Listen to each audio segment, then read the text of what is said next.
Boas tardes e benvidos ao cuarto e último encontro da Escola Galega que organiza La Voz de Galicia en colaboración coa Consellería de Cultura, Educación e Universidade.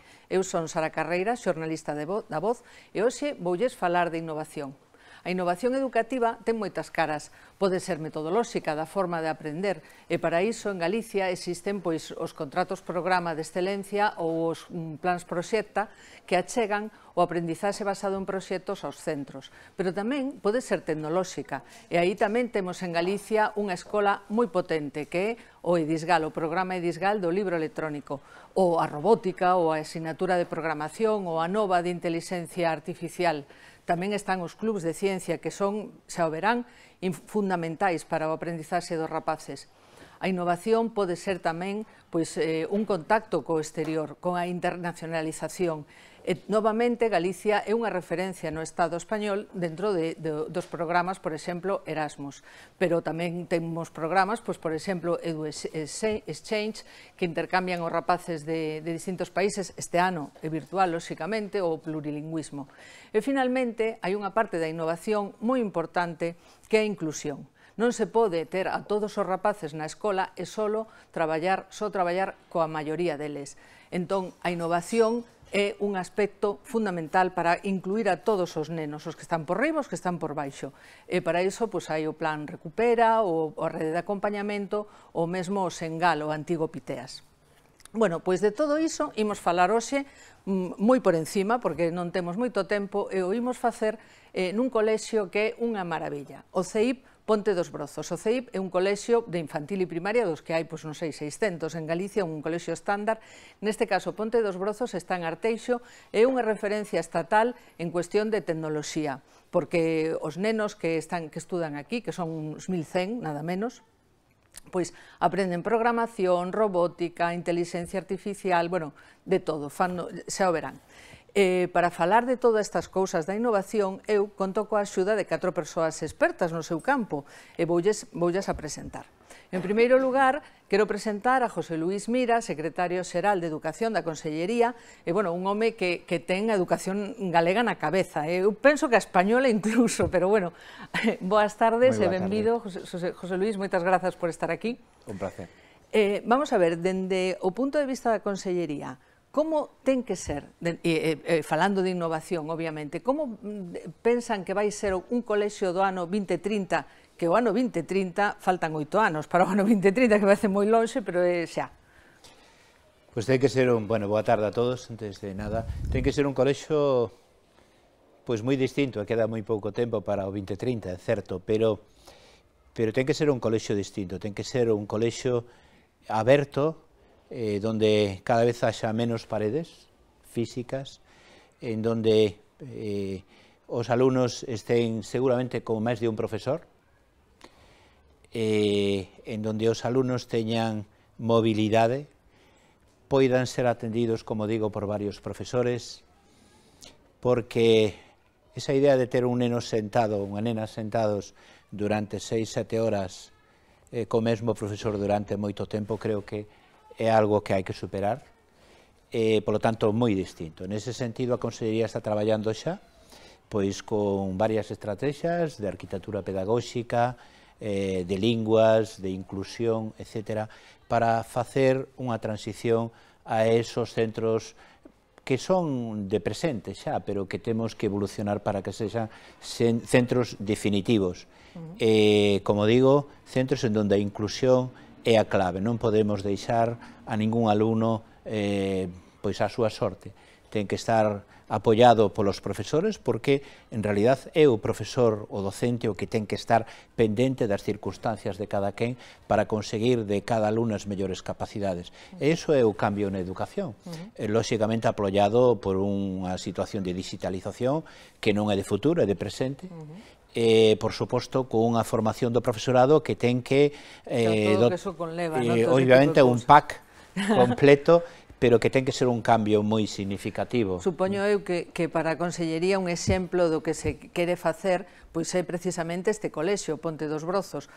o colexio leva, non sei, 20 anos, moitos anos na vanguarda da tecnoloxía e ademais a nivel estatal, xa dixen, pero eu penso que é o colexio tecnolóxicamente o colexio de primaria máis avanzado de Galicia, privados, públicos, é unha cousa fora de serie, sobre todo porque ademais ten 1100 rapaces, uns 130 profesores, me imagino, non? Temos con nós a coordinadora TIC, imagínese o que é coordinar TIC neste colexio, e tamén é impulsora do EDISGAL aquí no centro, Begoña Codesal, unha persoa que coñece moi ben a tecnoloxía en Galicia, a tecnoloxía educativa. Boas tardes, Begoña, que é a nosa anfitrioa hoxe. Hola, que tal? Boa tarde. Moitas grazas por acollernos aquí en Plan Revolución. Contanos, na túa experiencia, nestes anos que leva este colexio estando de primeiro en moitos programas de tecnoloxía, que crees ti que é o máis importante?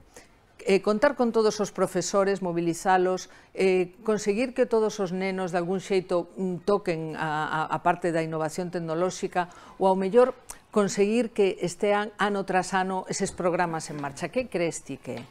Bueno, eu penso que o que temos que ter é unha boa estrategia pedagóxica que guíe ese proceso de aprendizaxe, ese proceso cos nosos alumnos.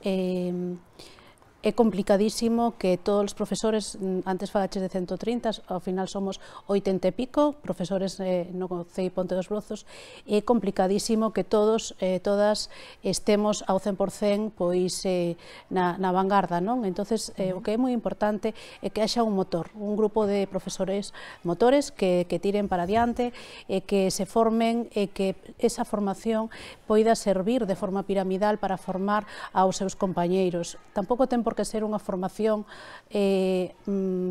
formal en ámbitos formais, está genial, toda a formación que podemos recibir dos CFRs, do CAFI, do INTEF e de outros lugares, pero tamén é importante a formación de modo informal que recibimos ás veces dos compañeiros e das compañeiras.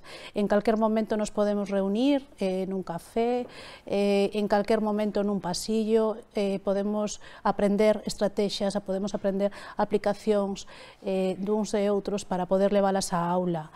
Entonces tamén é importante que os alumnos que poidan recibir pois coñecementos destes profesores deste grupo motor, non? Entonces polo colexio pasan moitos alumnos e alumnas, non todos os profesores pois traballan máis especificamente en robótica ou en realidade virtual, pero para iso temos tamén equipos como por exemplo o Club de Ciencia ou outros proxectos onde todos os alumnos que queiran poden asistir de forma voluntaria, non é algo obrigatorio. Entón, calquer neno ou nena que pase polo Ponte dos Brozos ao longo da súa historia académica pode dicir que puido traballar con realidade aumentada, realidade virtual, quizás inteligencia artificial ou todo iso, pois porque pasou polo Club de Ciencia ou porque na clase se traballou con DigiCraft en el aula, que tamén é outro proxecto que levamos a cabo no centro, que traballa con inteligencia artificial, realidade aumentada, pois grazas tamén a EDISGAL, que nos dá a posibilidade, ás veces non temos por que usar todos Aula Planeta ou non temos por que usar Smart Classroom, non? Pero EDISGAL nos dá a posibilidade de ter un dispositivo que é unha porta aberta a traballar con outras aplicacións de realidade aumentada ou virtual, non? En ese sentido moi interesante. Pois a que me dis o de EDISGAL, xa presento o noso seguinte participante nesta charla, que é Manuel Ángel García, ele é asesor do programa Avalar, que é o programa que engloba EDISGAL, e ademais é responsable de EDISGAL. EDISGAL, xa nos lo contará el agora, pero é o libro digital en Galicia que tivo un pulo moi importante durante a pandemia. Contanos un pouco que é EDISGAL, cales son os seus obxectivos. Bueno, primeiro, antes de nada, boas tardes e benvido, perdón que non se dixera. Bueno, boas tardes. Ben, como ben dicía tamén Begoña, acaba de introducir o tema de EDISGAL. EDISGAL nace no contexto do proxecto Avalar, un proxecto que ten o seu inicio no ano 2010, xa fai moitos anos. Que non sei se non foi cousa de José Luis Mira. Sí, tamén.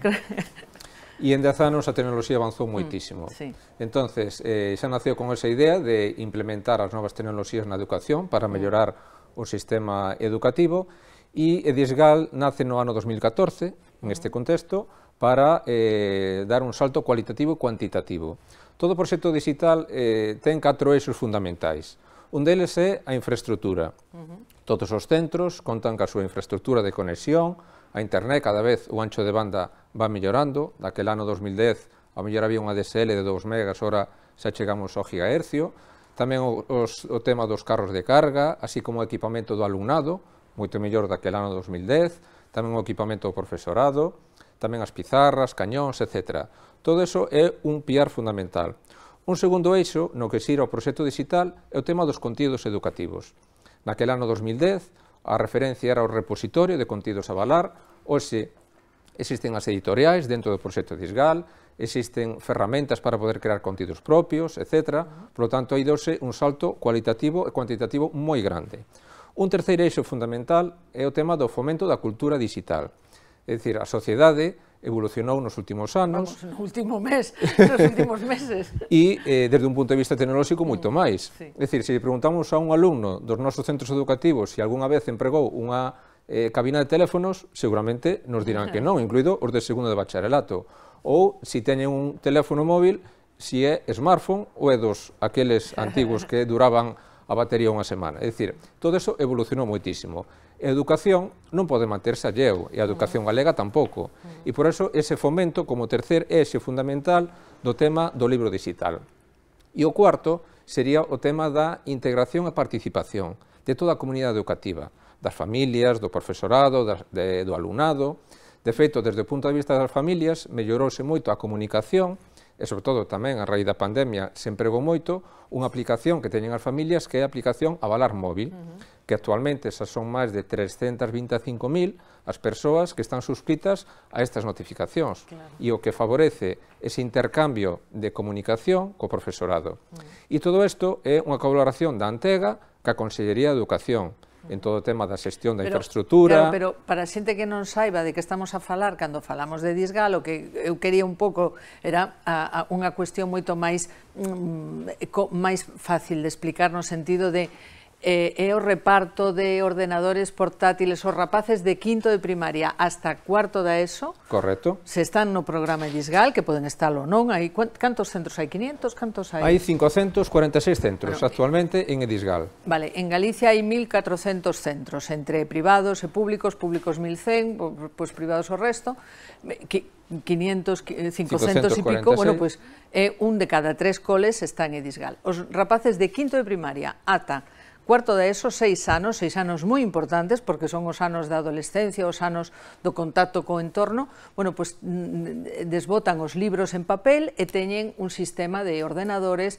moi potente no que poden traballar de distintos ámbitos, no? de unha cousa máis sinxela, con un PDF, con un libro en PDF, ou xa de unha maneira moito máis avanzada. E sobre todo hai unha parte moi importante, como nai, me parece moi importante que DISGAL ten, cando o rapaz se leva o portátil a casa, ten a asistencia técnica 24 horas ao día, todos os días da semana, é dicir, que non queda o rapaz un fin de semana sin poder facer o seu traballo, pois porque non lleva o ordenador, non? Correcto, o explicaches perfectamente. De feito, esa asistencia técnica, aparte de que en cada centro existe unha persoa coordinadora de DISGAL, que en este caso é Begoña, aquí en este centro, tamén existen puntos físicos de atención por toda Galicia, máis de 100 puntos físicos, no sentido de que se algún momento, sobre todo no período non lectivo, ahora que ven o Nadal, se algún alumno ten algún problema físico de hardware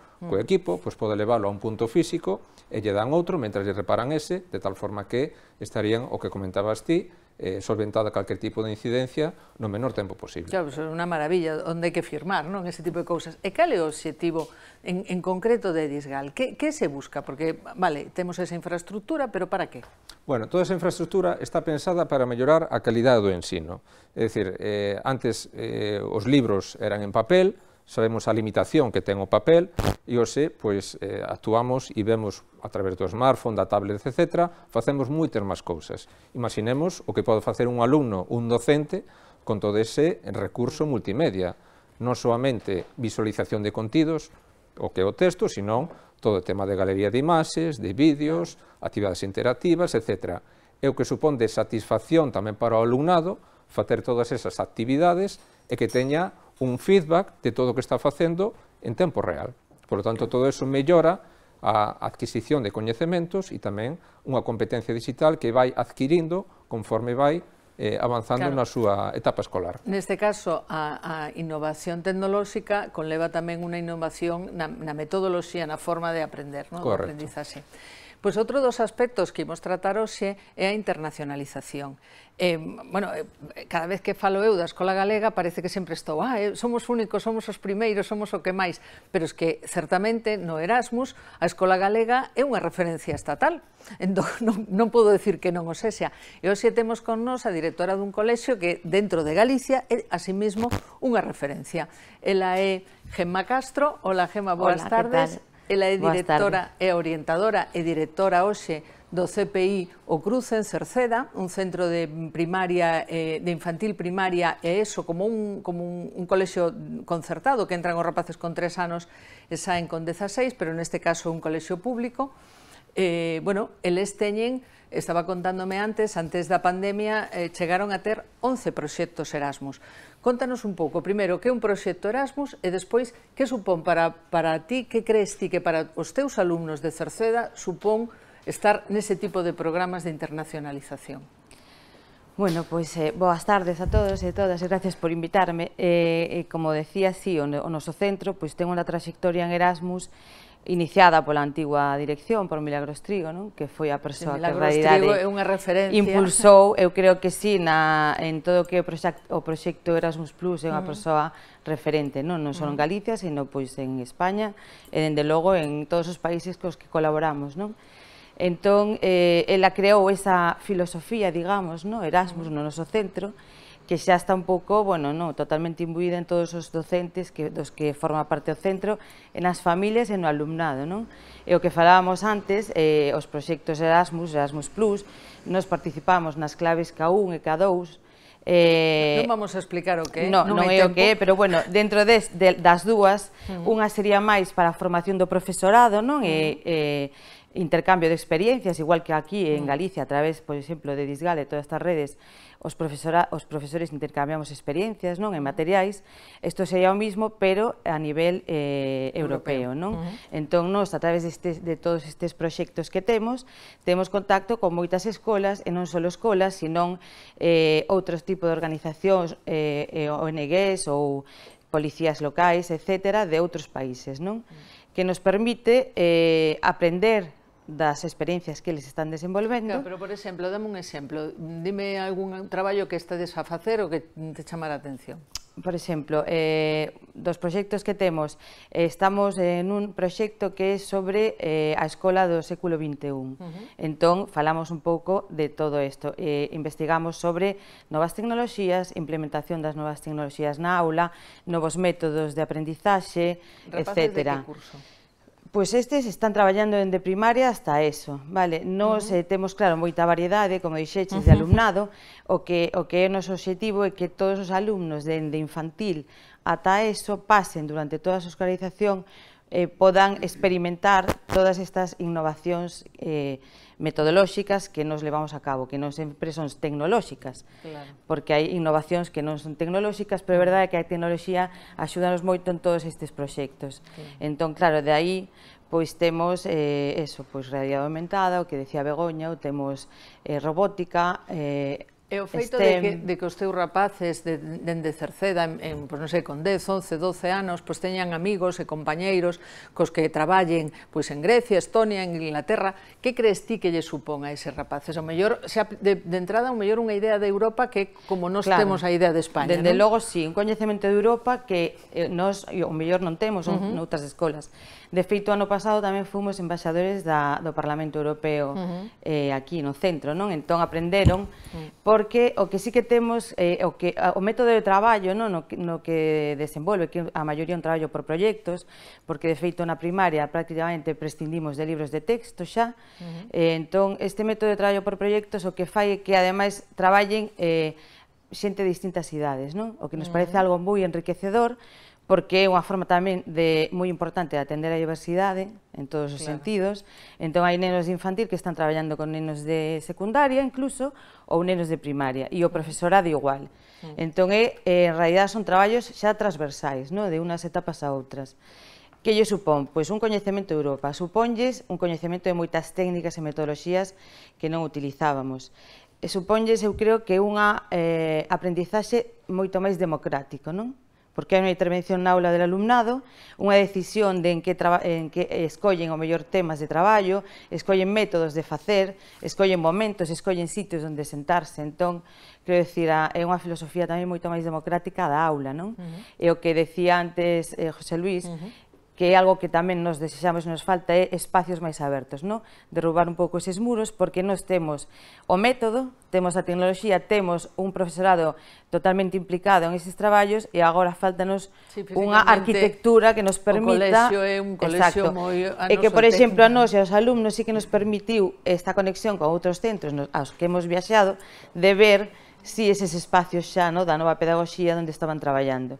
Entón, bueno, que dicir, o enriquecemento é mutuo, eles tamén se enriquecen de nós, evidentemente, porque é un centro, ademais, que leva un montón de anos, e nós enriquecemos das experiencias do noso entorno, que é a Unión Europea, e dos obxectivos tamén do 2030.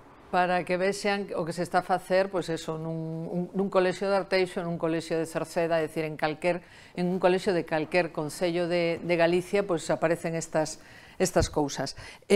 Dentro do que é a innovación, a parte de metodoloxía, hai a serie, o que se chama o contrato programa, que tamén me parece que foi idea de José Luis. Eu cando decía ao principio que sabía toda a educación era por algo, porque é que é o pai de moitas criaturas educativas. Teño apuntado, porque mirei o outro día, que hai 340 centros públicos, o sea, 2100 que hai, que ten algún programa destos de innovación, que pode ser Innova, Excelencia, Saúde, Sostibilidade ou Calidade. E hai 42 centros que teñen todos, de todas as 5 liñas, unha barbaridade. Bueno, cantos cartos inviste a Consellería ao ano en este tipo de programas específicos de innovación? Moitos, moitos. A innovación está aí para, como ten ditos os tres intervintes anteriores, para motivar o profesorado, para motivar o alumnado, para facer cambios significativos. E, polo tanto, se nos queixa moito a xente, sobre todo directores, onde nos dicen que hai moitos programas, a ver cando damos clase. Eu creo que é certo, pero non podemos atender a súa petición, que sería reducir programas. Creemos que os programas son moi importantes, como digo, para motivar, para incluir, para cambiar. Se ten dito, hai uns cuantos profesores moi ilusionados, moi motivados, que levan unha transformación importante. A innovación é capital. E dai quixera apuntar en relación co que decía a compañeira anterior, que o novo programa Erasmus, Rethinking Education 2021-2027, conleva moitísimos recursos para a mobilidade, e iso é clave. E temos que apuntarnos moitos a estes programas europeos, porque mobilidade de profesorado, mobilidade de alumnado, conocer outros países, conocer outras culturas, e mellora da competencia lingüística, amén de todo o que conleva o viaxe, de interacción de personas, etc. Por tanto, moito diñeiro. Os contratos programa durante estes 10 anos tiveron aportacións importantes, porque é un contrato. A verdade que era unha aposta arriesgada no ano 2010 plantexarlle a un director de un centro desde a Consellería, bueno, vamos a facer un contrato. Vostede que propón mellorar e eu axúdolle a mellorar. Esa era a idea. E a verdade é que foi un riesgo, pero mereciu a pena. Hoxe temos moitísimos contratos programa, agora temos 2 líneas, inclúe e Innova, non? Pero mereciu a pena, e aí aportamos moito diñeiro en gastos de funcionamento, en recursos humanos. Se nos fixéramos agora un análise que o temos feito moi en bruto, porque temos en conta o profesorado, temos en conta o equipamento, eso non o estamos valorando porque vai de seu, pero que son incorporacións de diñeiro, de recursos a contratos programa. Tamén hai de decir aqueles que ven aportando Europa, con fondos europeos. Está en torno a 45 millóns de euros anuales, o que estamos... Eu creo que é unha cantidad importante, pero, a ver, temos uns resultados de avaliación internacional aí que non nos deixan mal, non nos deixan mal. E eu creo que os contratos programa e as innovacións que temos feito nos centros son moi culpables destos bons resultados, non? Por iso eu animo a xente a que siga innovando nos centros educativos, porque esa é a clave. Me dá moito dolor de corazón pois ver a alumnos, familiares en este caso, pois que se sentan en unha silla, aí están 6 horas, 7 horas, eso é un martirio. É necesario facer cambios importantes nas metodoloxías, ten que haber actividade, ten que haber un dinamismo nos centros educativos, de aí a importancia da formación do profesorado. O profesorado ten que estar permanentemente actualizado e hai profesores que son innovadores de por sí, pero hai outros que teñen aí algo como necesitan un empuxón para eso. Por lo tanto, invertimos moito diñeiro, non gastamos diñeiro, invertimos moitísimo diñeiro en innovación e queremos invertir máis. Moi ben. Begoña, vosotros tendes aquí no Ponte dos Brozos, estades no contrato programa de EduInnova. Por exemplo, mediante esa liña de traballo, que facedes? Que significa? Bueno, pues fundamentalmente traballamos para mellorar a competencia matemática, a competencia lingüística e a competencia en ciencia e tecnoloxía. A competencia matemática, pois a través de a programación, pensamos que os nenos teñen que aprender a ler e escribir, completamente asumible, pero tamén pensamos que os nenos teñen que aprender a escribir a linguaxe do século XXI, esa é a linguaxe da programación. Entonces, pois, tanto nas súas aulas ordinarias como no Club de Ciencia, introducimos a linguaxe da programación de forma con bloques, algo moi visual, con coblocks, unha linguaxe moi parecida ao Scratch. Entón, os nenos van facendo os seus propios proxectos, as súas historias, pois ademais de estar escribindo unha historia narrativa, están escribindo no outro idioma, ao mellor tamén están facendo un texto instructivo, unha receita, pero tamén o están programando. Entón, eso tamén lle sirve a eles de cara a conseguir outra serie de habilidades como a creatividade, pensamento, resolución de conflictos, etcétera, etcétera. Esa aplicación práctica deste tipo de programas. Tamén estamos traballando coa oratoria, co uso da inteligencia artificial, o uso dos bots, eso tamén, bueno, pois en sexto hai unha asignatura de lengua que é oratoria, e, bueno, somos unha escola que tamén pertence á rede de escolas da UNESCO, e sabedes que está moi metida no tema da inteligencia artificial, e aquí tamén se levan a cabo algúns proxectos relacionados coa inteligencia artificial, e no proxecto DigiCraft en tu aula tamén se volve a traballar coa inteligencia artificial. Logo estamos a falar de nenos de 12 anos para baixo, o sea, estamos a falar de nenos que aos 8 anos saben programar, e ademais eu recordo hai anos antes da pandemia, xa hai moito tempo, eu recordo que había a hora do código, os rapaces que sabían programación, X días do recreo, dabanlle clase a outros rapaces de programación, ao mellor un neno de 8 anos, pois a unha rapaza de 12. Estamos en esa semana, estamos agora mesmo na Semana do Código, que é unha iniciativa de Code.org, e que, bueno, que está sucedendo en estes momentos, pero, bueno, a trayectoria do cole con respecto á programación leva moitos anos, naceu concretamente no ano 2015, foi froito de un grupo de traballo, dun proxecto chamado Gamificación e Programación de Videoxogos, que participou e gañou no concurso Proxecta Innovación, que era, bueno, organizado pola Fundación Santiago Rey Fernández de la Torre. Bueno, pois gracias aí puxemos en marcha o Club de Código, e logo pasou a chamarse Club de Ciencia porque, bueno, presentámonos a un proxecto da Consellería de Clubs de Ciencia, e dende eso temos tamén financiación, e, bueno, pois dende aí traballamos especificamente coa linguaxe de programación con un montón de aplicacións. Neste caso, La Voz de Galicia e a Fundación Amancio Ortega, que somos partner. Foi unha das propostas dese proxecto que resultou... Sí, recordo, pero, bueno, o colexio xa era daquela unha referencia.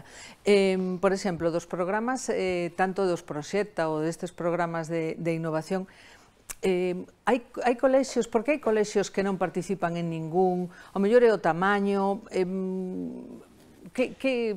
A ver, temos a participación moi elevada. Elevadísima. Moi elevada. Temos contabilizado... Un de cada tres. Temos un 17% solamente de centros que non están... 17%. O resto están todos en programas de innovación. E claro, decir 17% de todos os centros. Aí temos centros da Consellería do Mar, da Consellería de Rural, temos centros de educación especial, que é difícil traballar en programas de innovación, ou temos centros unitarias, que tamén é moi difícil traballar en innovación moitas delas. Por lo tanto, hai unha participación moi elevada dos centros de Galicia en innovación. E non fai falta máis que escoitar a estas persoas hoxe para ver que nos centros se pode facer xa innovación e formación de por sí. Todo é prender a mecha, e cando prenda a mecha nun centro, ao final estamos facendo unha transformación entre iguales. É certo que hai moitísimos colexios, claro, entre 1100 hai moitos colexios que fan moitas cousas, pero estes dous, o Cruce e o Ponte dos Brozos, son unha maravilla, que decir, tamén nos eliximos ben, que decir, non? Mirei, creo que son 8 programas os que ten, 10 de innovación. Por lo tanto, en fin, outros directores nos diría cando dan clase, pois están dando clase. Están aprendendo, sobre todo, non, os rapaces. E, por exemplo, está o plan Proxecta, que é un plan moi interesante, porque o aprendizaxe a partir de basado en proxectos, pois os rapaces non estudan por materia, sino que pois falan dos ríos, e poden falar dos ríos pois dende a bioloxía, matemáticas, o caudal, dende a lingua, non, pois todo o que a literatura que hai, non, sobre os ríos. O proxecto é moi interesante, é difícil de poñer en marcha, e a Xunta ten un programa específico que os colexios se apuntan e participan neses proxecta.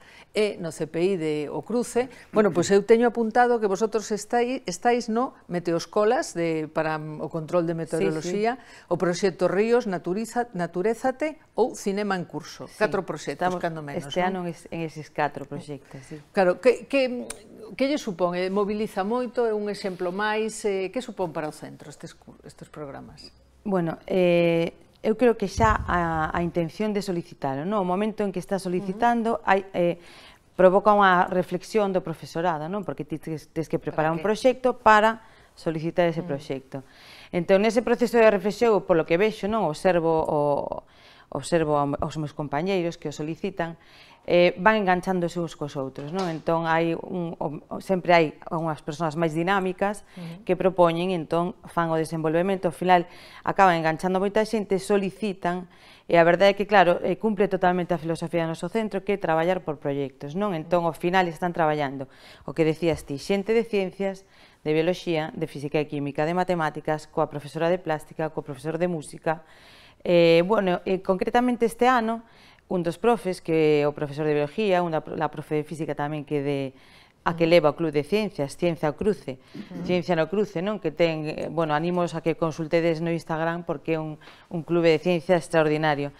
Pois tiraba un pouco máis polo tema da natureza, porque ademais estamos desenvolvendo un proxecto que se chama Natural Schooling, é un proxecto europeo, entón, claro, gustanos tamén aproveitar os recursos dun proxecto para outro, está moi entroncado. Que nos gusta para o alumnado? Pois eso, que eles escollen temas, traballan por proxectos, aprenden dende, por exemplo, xa comenzamos a traballar, pois dende buscar en Amazon ou en calquera tenda a compra do material que precisan para, por exemplo, van a facer rastreo da fauna nocturna nunha zona, entón van poñer cámaras alí. Entón, todo o que supón aprender sobre o que é unha cámara de captación, que non sabían o que era, supón buscar enclaves no río escondidos para colocala, supón despois analizar, supón coñecer a fauna, preservar o río, amor pola naturaleza, quero decir. Eso é moito máis que dar clase, claro, entón, claro que damos clase, sí, se está dando clase, pero clase entroncada, clase participada por moita xente, dende logo, sempre con un ánimo, casi sempre é un proxecto con un ánimo positivo, do alumnado, das familias e do... Que o proxecto xurdiu como un proxecto de formación en valores, dado que todas as consellerías pedían educación, a ver, que deixa a xente de fumar, que coma millor, que circule ben, etc. Bueno, pois poñan ustedes cartos e vamos aos centros a facer as cousas ben. Así surxe Proxecta, e todas as consellerías se implicaron, prácticamente todas, e aí están ríos, montes, árboles, clases en fume, aliméntate ben, etc. Supón a implicación de outras administracións, coa administración educativa, para que nos centros educativos se desenvolvan proxectos desta natureza que ao final é outra forma de ensinar. É unha forma de vincular aos alumnos, creo, dunha maneira máis participativa. Profesores e alumnos traballan de outro xeito e eu creo que aprenden moito máis. Claro. Dentro desta... E ademais, perdón, máis barato porque pagan as outras consellerías. Bueno, claro, aí está, se nota que é a administración, que está mirando os cartos, que eso tamén está ben, non? Dentro da innovación da parte da digitalización, da parte da tecnoloxía, xa falamos un pouco de Disgal, pero eu quería preguntarle ao conselleiro, ao secretario xeral, como é o programa Disgal no contexto do Estado? Porque eu sei que os programas galegos están moi mirados dende outras comunidades. Como estamos nós? Eu teño que decir que estamos ben, que nos encontramos satisfeitos. Tampouco quixera criticar aos demais, nin va a facer valoración, porque non podo facer unha crítica de algo que non coñezco ben. Pero sí é certo que temos unha implantación de 10 anos. En 10 anos, como dixo antes Manuel Ángel, se avanzou moitísimo. Creo que é unha satisfacción que é a maior satisfacción que teño, valga a redundancia, das familias. As familias encontranse satisfeitas con este programa porque estamos xa falando de unha formación con tecnoloxías do futuro. É dicir, non hai xa necesidade de libros, non hai unha serie de programas que, como se ten dito aquí, manexan os alumnos, as familias tamén xa cada vez, porque este é outro tema, as familias dos nenos que participan a Disgal están xa metidas en ese ámbito, non? E isto o que nos dice, cando nos reunimos coas editoriales, por exemplo, porque temos incorporados contidos digitales, o que nos dicen é que o noso programa é o máis robusto, pero sei que hai outros que foron a distintos ritmos. A distintos ritmos.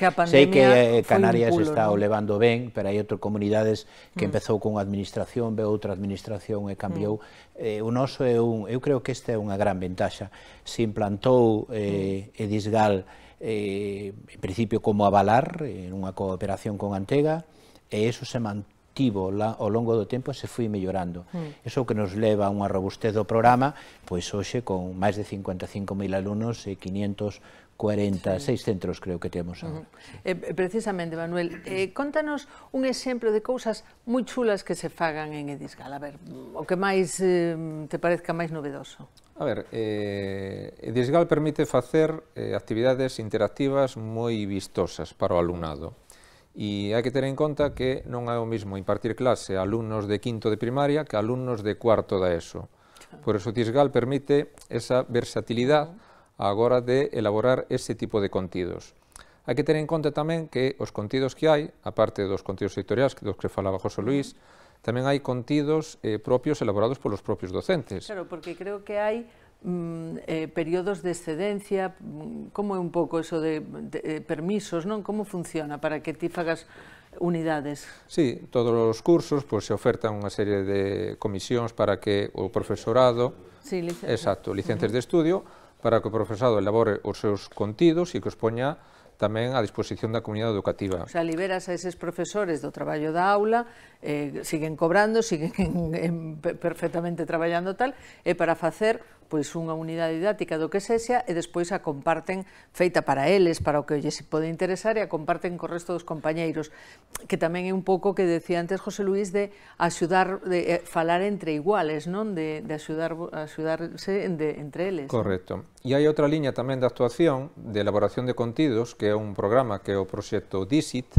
que tamén naceu dentro do programa do proxecto Disgal, en donde hai grupos de traballo de profesorado de distintas materias, por exemplo, de matemáticas, de física e química, de bioloxía, de linguas, etc., en donde o profesorado o que aporta son os seus contidos e a súa metodoloxía en colaboración con empresas que o que aporta é a parte tecnolóxica e audiovisual.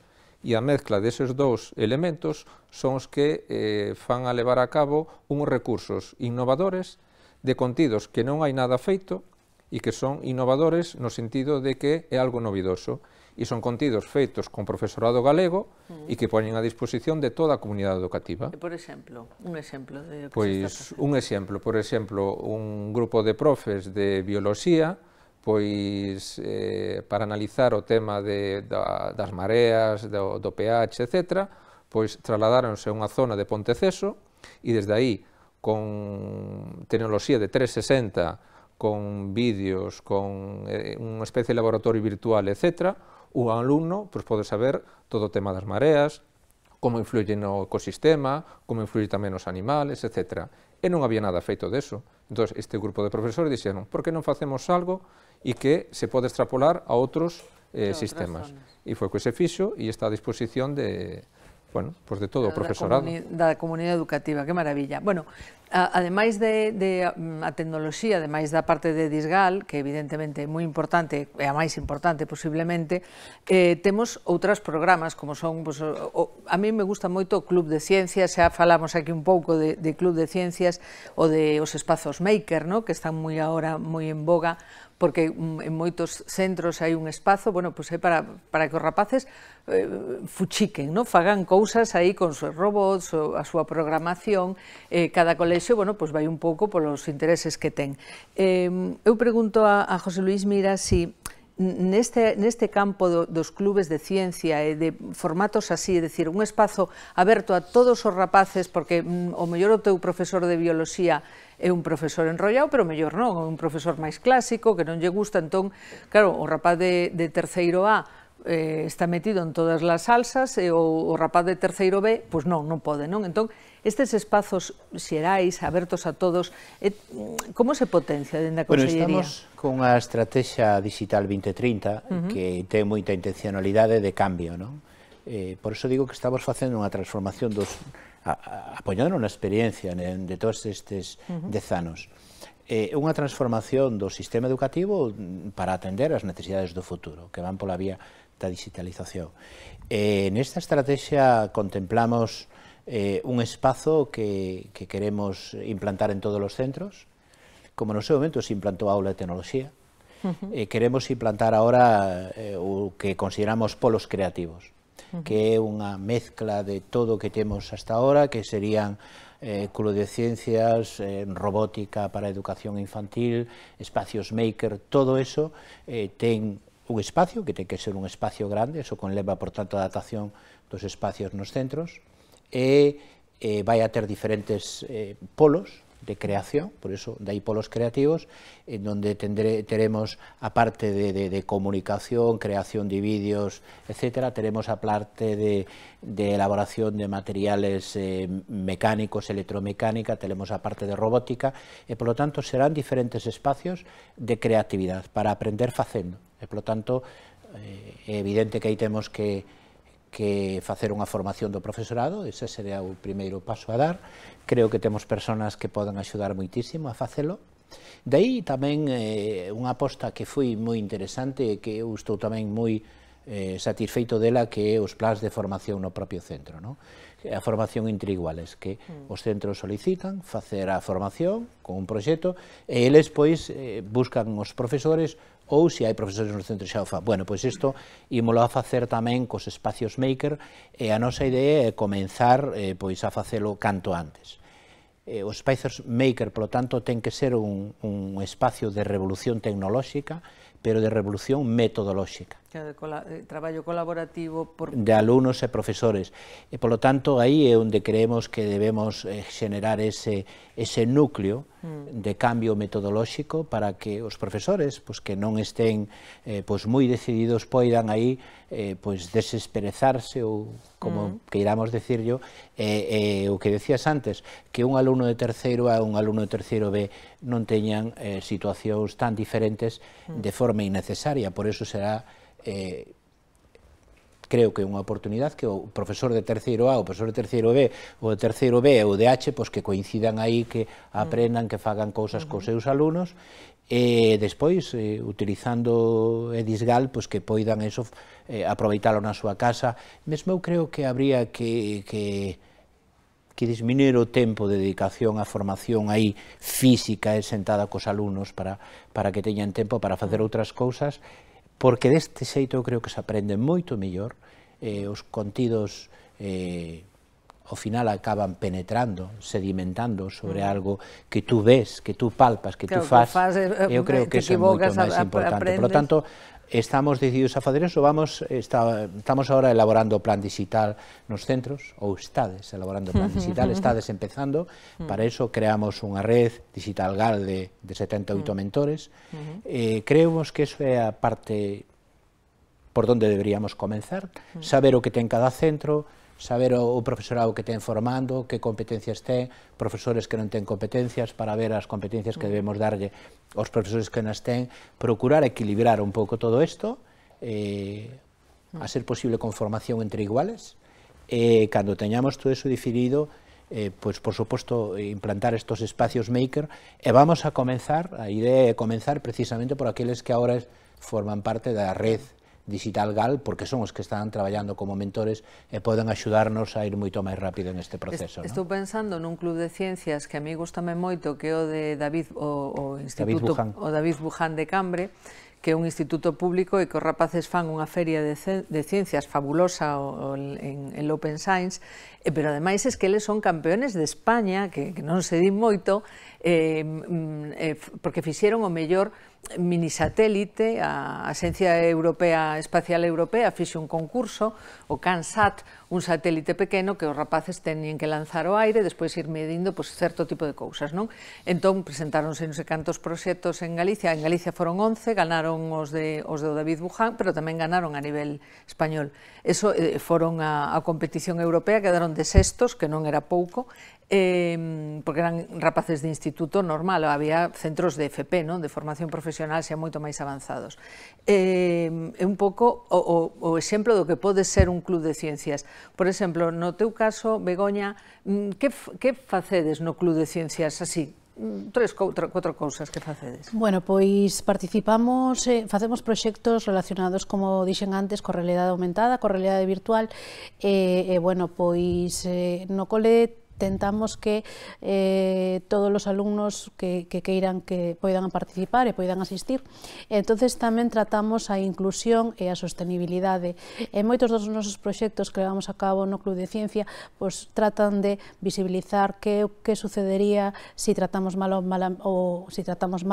medio ambiente e cousas así. De feito, nos últimos 2 anos presentamos varios proxectos á Feira Maker, a Maker Fair Galicia, nun gañamos e no outro quedamos finalistas. O proxecto Desplastifícate, que trata de concienciar do uso abusivo dos plásticos. Os nosos alumnos recrean espazos a través de tecnoloxías usando a realidade aumentada e despois o visibilizan. Tamén temos outro proxecto que se chama Ecoarte, que a través das obras de arte tentamos de que visibilicen como serían esas obras de arte si lles puxéramos basura, lixo, bolsas de plástico, etcétera, etcétera. Entón son proxectos moi visuais para concienciar aos alumnos do que podería pasar si nun futuro, que lles podería pasar a esas obras de arte, si nun futuro, pois... Claro, estamos a falar de rapaces pequenos. Estamos falando de rapaces de primaria. De cuarto e quinto, sí. Un club de ciencias en secundaria, estou pensando que hai anos, me parece que fixerades un campeonato de barcos, non? Como era? Sí, de Boat for School. Sí, de Boat for School. Que veu xente de outros países e fíxose no Aquapark en Cerceda. Barcos, cada colexio participaba con un barco que tiñan que programar. Eran barcos diseñados con pezas de Lego, cos seus motores, con impresoras 3D, porque aprenderon tamén a utilizar, temos 3 impresoras 3D, e despois veu xente de outros colegios, cos seus modelos de barco. Además, tiñan que presentar o proxecto en inglés, aínda. Sí, o sea, que aí englóbase un pouco a competencia lingüística, a competencia digital, competencia manipulativa, non? Que está a facer agora o Club de Ciencias do Cruce? Bueno, o noso club, o club que temos agora é recente, porque empezou no ano 18, pero a verdade é que ten un éxito tremendo, non? Por exemplo, agora que foi o Samaín, pois fixeron un montón de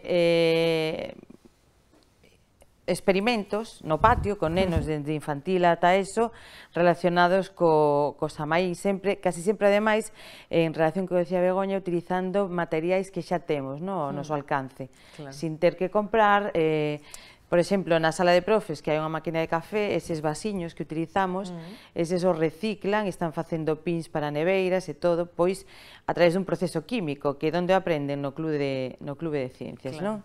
Entón, a verdad que os nenos pequenos tamén agora que empezaron no clube, porque había tanto éxito que decidiron dividir, non? E hacer un día de primaria infantil e outro da ESO, pois ten un éxito tremendo. Pero, bueno, tamén o ten o club de lectura, que dentro de... Es que os vos colexios, eu me dou de conta que os vos colexios son aqueles que teñen unha amplia gama de opcións para que todos os rapaces poidan encontrar unha cousa que lles volva locos, ou unha cousa maravillosa. E que aparte fainos máis partícipes do centro, quero dicir, o participar neste club, o estar consciente do que decía de outras idades, non?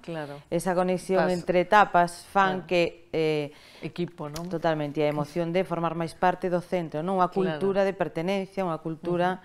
bueno, que se acada con todo este tipo de... Outro programa de innovación moi interesante, a verdade é que todos o son, claro, como aquí es que non pechas a boca, é como, madre mía, que maravilla. Outro programa moi interesante é o STEMBAC, é un programa de investigación e ademais de excelencia. Son rapaces de bacharelato, neste caso, en Galicia, que teñen, además do bacharelato, que é un inferno, pois teñen unha ou dúas asignaturas, non asignaturas, clases a maiores, que son de investigación. Fan investigación, teñen que facer un traballo no que contan cun tutor na universidade, un tutor no seu propio centro, e o STEMBAC é un pouco, unha mezcla entre o bacharelato internacional, que o coñecemos moito porque a princesa de Asturias non está estudando esa modalidade, é un pouco ese formato, pero levado á realidade da escola e cumplindo, obviamente, os programas oficiais, non? A nova lei educativa, que a Xunta, ten os seus máis e os seus menos, sobre todo a forma de poñela a funcionar, pero realmente Galicia está moi preto desa nova lei educativa, da súa filosofía, din que a investigación ten que chegar tamén na ESO. Está a traballar a Xunta, pensa que tamén en cuarto da ESO pode facerse algo parecido a STEMBAC? Vou empezar por isto, polo primeiro que decías. A lei, efectivamente, é unha lei moi posibilista, e que a investigación a introduce de unha maneira reiterada. E nós temos a satisfacción de que así sea porque levamos investigando xa STEMBAC e outras moitas innovacións que levan 10 anos, non? Por tanto, nos parece que iso é un paso moi positivo. Está moi ben colocada. Sí.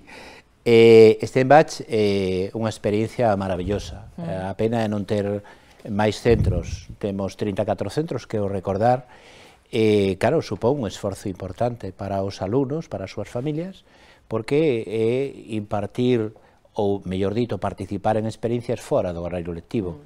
Xa a carga importante, e, ademais, a súa vez, están planteando un acceso á universidade. Todo eso ten unha carga importante. Pero a participación de profesores universitarios, hai unha convenio coas tres universidades, está aportando tamén un valor engadido a todo isto, e nós pensamos que isto está consolidado, pensamos que se non se apuntan máis centros é porque é complicado desenvolvelo, pero no resto das etapas educativas non solamente coa universidade, na formación profesional están participando empresas e creemos que en outras etapas educativas, sobre todo na educación secundaria obligatoria, é moi necesario que o profesorado teña a coparticipación de axentes externos ao centro educativo que sempre aportan coa súa experiencia e coa actividade que ten entre mans en ese momento, moito que fai despertar nos alumnos intereses, non? Por lo tanto, esa é a línea de traballo que estamos a encarrilar. Pero o que quero decir é que a LOMLOE permite que as comunidades e incluso os centros teñan asignaturas, por chamalo de un xeito, de investigación, que os rapaces en cuarto da ESO fagan un traballo de investigación. A Xunta vai acoller a posibilidade de facer algo así ou bueno, deixa un pouco os centros? No, a ver, nos estamos plantexando agora unha estrategia, pero de coparticipación tamén cos centros. É dicir, isto foi o plantexamento que fixemos nesta década última. Nós non impoñemos os centros, son os centros os que solicitan, nós facemos propostas, e esta é unha proposta que nos vamos a facer os centros tamén, obviamente, non?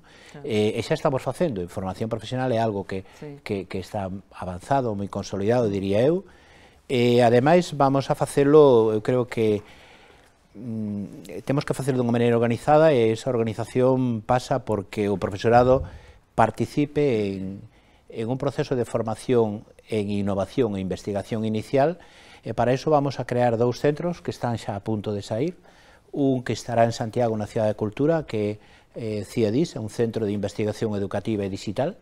En poucas datas o decreto está en tramitación, instalarase no edificio Fontán en Santiago, e será, pois eso, un lugar de inicio de investigacións, de innovacións para o cambio metodolóxico, e de aí arrancarán moitos proxectos de formación do profesorado, formación nos propios centros, etc. E outro centro galego de innovación da formación profesional que vamos a poñer en marcha en un centro que recuperamos en Ourense, e que tamén co apoio de empresas vais iniciar aí un proceso de experimentación sobre novos produtos, aplicación de novas tecnoloxías transferibles pois aos procesos productivos das empresas para unha mellora continua, non? Por lo tanto, que conleve a formación dos nosos alumnos e dos nosos profesores, pero tamén que o mundo da empresa poda ir aí e inspirarse de as transformacións que estamos levando a cabo. E aí pois están participando, estamos en cooperación con Siemens, con Finsa, con varias empresas que ten que desenvolver iso. En realidad este é un mundo tan aberto e con un proceso de cambio tan rápido que non podemos perder un segundo. Eu si estou satisfeito é do profesorado, porque o profesorado é un motor do cambio, non? E os exemplos os temos aquí. Eu cando pedín os datos cando cheguei a Consellería, pido os datos de que centros teñen ou non teñen programas de innovación, me levei unha gran sorpresa, que solamente un 17% dos centros, de todos os que temos, non teñan algo. Iso é un éxito, creo que importante. Que é o mellor o que se queixan os profesores, os directores, que hai moitos programas, pero a verdade é que están feitos para que todo o mundo encontre algunha cousa que lle interese para o seu alumnado. Falando tamén de recursos, xa pensando na inclusión, porque todo isto que estamos a falar, dos clubes de lectura, todo o que se dixo aquí, non distingue entre un rapaz e outro, un rapaz que sea moi brillante, un rapaz que teña problemas de aprendizaxe, ou que este, o rapaz con TDAH, que están sempre un pouco máis, son máis hiperactivos, teñen máis problemas para estar sentados, non? Este tipo de cousas non distingue, son... E que a inclusión está aí. Claro. Aí está a inclusión. Eu considero que aí está a inclusión. Os últimos días subimos na prensa un alumno con algún trastorno que era un exemplo para outros compañeros da clase, non sei se o viches. Sí, porque gañou o premio este de esforzo da secundaria. Efectivamente. Orgullo para a familia e un exemplo para o resto da clase. Pero iso estamos vendo, os profesores que nos acompañan aquí seguramente que o ven experimentando en programas de formación profesional básica, en donde alumnos que teñen dificultades para terminar a educación secundaria obligatoria encontrase con un profesorado motivado que os poñen a experimentar, a facer cousas novas. Estes alumnos non terminan ben, senón que se incorporan a FP de grado medio, FP de grado superior, e ao final acaban encontrando o seu camiño de Damasco, non? Por lo tanto, é o profesorado a peza angular en isto. E reitero que ningún ambiente distendido de coparticipación de alumnos con profesorados é onde facemos a verdadeira educación, é onde incluímos a todo o mundo. E a inclusión é un modo de vida, porque eu creo que hai que pensar en que non todos somos iguales, afortunadamente, todos somos diferentes, unha responsabilidade do sistema educativo é incluir a todos. É certo que non todos van a ter van a alcanzar o mismo límite, pero eso nunca pasou na vida das persoas, é dicir, cada un vai alcanzar o límite que poda, pero temos que intentar no sistema educativo que cada un alcance a súa cota máxima. Eso é inclusión. E o feito é que eu creo que se está facendo unha boa inclusión en Galicia, é dicir, é certo que se incorporaron moitos recursos. Cando eu me incorporei á Xunta de Galicia no ano 96, unha anécdota solamente, había os chamados equipos psicopedagóxicos de apoio, aquí todo o mundo é novo e ao mellor non se acorda, pero aquel señor si se acorda, que estaba solamente para a educación primaria, eran nas cidades, ademais. Claro, cando che xurdía un problema en Vimianzo, pois non había forma de atendelo. Creamos un decreto de orientación, o decreto 120 do ano 98, e a partir de aí generamos os departamentos de orientación e fomos implementando recursos nos centros. Hoxe estamos preto de 5.000 recursos entre orientadores, PTs, ALs. Eso non o ten ninguna parte de España. Tamén absorbeu a educación absorbeu a todos eses rapaces que a propia educación antes da LOCSE, botaba fora un pouco de... Sí, todo o mundo se integrou aí, pero os rapaces teñen que estar na aula hasta os 16 anos, entón, queran que non, entón... Había que tomar medidas, que era imposible seguir con ese sistema. É certo que hai que prestarlle apoio, pero a inclusión está aí, que facela na aula. Cada docente é un verdadeiro responsable da inclusión dos alumnos no centro. Tamén é certo que un profesor, cando se encontra cunha clase de moitos alumnos, e hai alumnos con trastornos importantes, necesita apoios. E por eso estamos dando os apoios. Pero a labor do profesor xa é traballar para a inclusión. Que é o que mellor, Begoña, que é o que mellor funciona cos rapaces que teñen necesidades educativas especiais, bueno, pois, este tipo de rapaces que teñen algún problema de aprendizaxe ou problemas personais puntuais? Bueno, aquí supoño que hai compañeiras que poden responder moito mellor que eu esa pregunta, non? Pero, en principio, o uso das metodoloxías activas é básico para este tipo de alumnos e tamén, por exemplo, o aprendizaxe cooperativo, non? Cando traballamos en equipo, pois adquirimos diferentes roles e ao mellor, pois, uns somos mellores nunha cousa e noutros noutra. Os nenos que teñen necesidades educativas especiais, cando traballan en equipo, pois non traballan moito mellor, síntense moito máis seguros e poden aportar no que eles son bons. Que a veces descubren unha parte que no mellor non a coñecían os seus compañeiros, non? Unha eficacia mellor. E despois, bueno, aquí no centro tamén temos, con respecto ao alumnado que chega de fora, GAL, un equipo de adquisición de linguas, non? Para axudarlle pois a todos estes nenos. Sí, entonces, bueno, pois de feito algún proxecto xa foi premiado a nivel do Ministerio de Educación polo uso das tabletas, o uso de dispositivos móviles con este tipo de alumnado. A tecnoloxía tamén axuda, porque tamén temos moitos recursos e as tabletas proporcionan accesibilidade para os nosos alumnos, pois para ler textos que les escriben ou, bueno, axúdalles un montón, non? En ese sentido, pois tamén estamos estudando as posibilidades destes dispositivos para axudarlle aos nenos con necesidades educativas. Eses os nenos que teñen, bueno, que teñen algún problema ou algunha dificultad, pero que pasa cos nenos que están por riba? Gema, como podes integrar a un neno que está por riba da media, pois que ao mellor tamén está desmotivado, non? En condicións normais, porque abúrrese directamente. Claro, nós, como falábamos antes, creo que todos estes proxectos nos que participamos en realidad son unha ferramenta para atender a esta diversidade, non? O sea, o obxectivo da escola, de todas as escolas, é unha educación de calidade que ofrezca a todo tipo de alumnado, porque hai grandes talentos ocultos moitas veces, non? Pois talentos musicais, talentos lingüísticos, etc., que moitas veces non teñen un diagnóstico, non? Porque non chegan a un punto de diagnóstico, por exemplo, unha alta capacidade, non? Que require un CI determinado. Pero hai xente que ten moito talento creativo ou moito talento que en realidade necesita un espacio, digamos, necesita un escenario para poder desenvolvelo, non? Entón, creo que na nosa escola todo este tipo de todos estes proxectos o que ofertan é ese espacio onde os talentos se poden desenvolver, non? Non ten límite o rapaz por riba. Exacto, e a experiencia nos di que individualizar a enseñanza apartado do resto non resolve, non estimula, non motiva, non alienta os alumnos. Sin embargo, cando fan un proxecto e cada un aporta o que pode aportar, está aprendendo ou está ensinando a outros, aumenta a autoestima, que é a base tamén da aprendizaxe, a autoestima, e a confianza, dende logo o amor e a humanidade que transmiten os profes, sí que axuda a todos. Entón, bueno, claro que temos alumnos diagnosticados con alta capacidade, que eu creo que toda esta busca un pouco o seu camiño, non? Pois eu quero participar na radio, participo, claro, normalmente participan de máis actividades, non? Participan na radio, participan no Club de Ciencias, no de lectura, nas seleccións para alumnado tamén. Entón, bueno, a verdade é que teñen aquí no noso centro, creo que teñen unha diversidade tremenda para poder ampliar, non?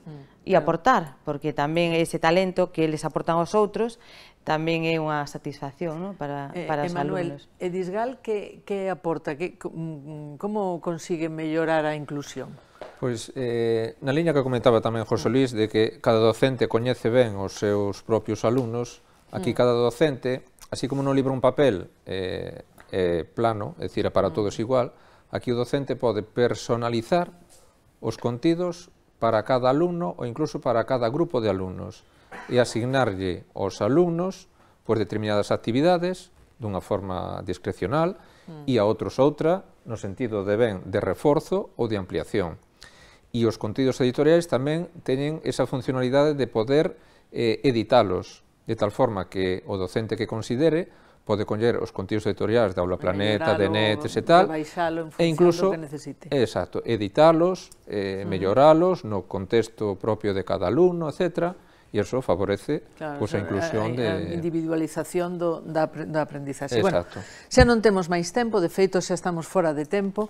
Eu quería que me dixerades un titular, unha cousa breve de cal é o punto forte de Galicia en innovación. De todo isto que estamos a falar, que é o que vosotros pensades, bueno, o vosso colexio, aparte que vosotros coñecedes. Por exemplo, empezamos por Begoña. Cal crees ti que é o punto forte da... Bueno, eu penso que o que temos de punto forte aquí en Galicia é que temos unha rede de formación do profesorado estupenda. Ben dende os CFRs ou dende o CAFI. Entonces, eso é un valor engadido. E despois tamén quería destacar o apoio que temos en especial en este concello, en Arteixo, polo Concello de Arteixo, que hoxe está aquí representado pola concelleira Inés Ramos.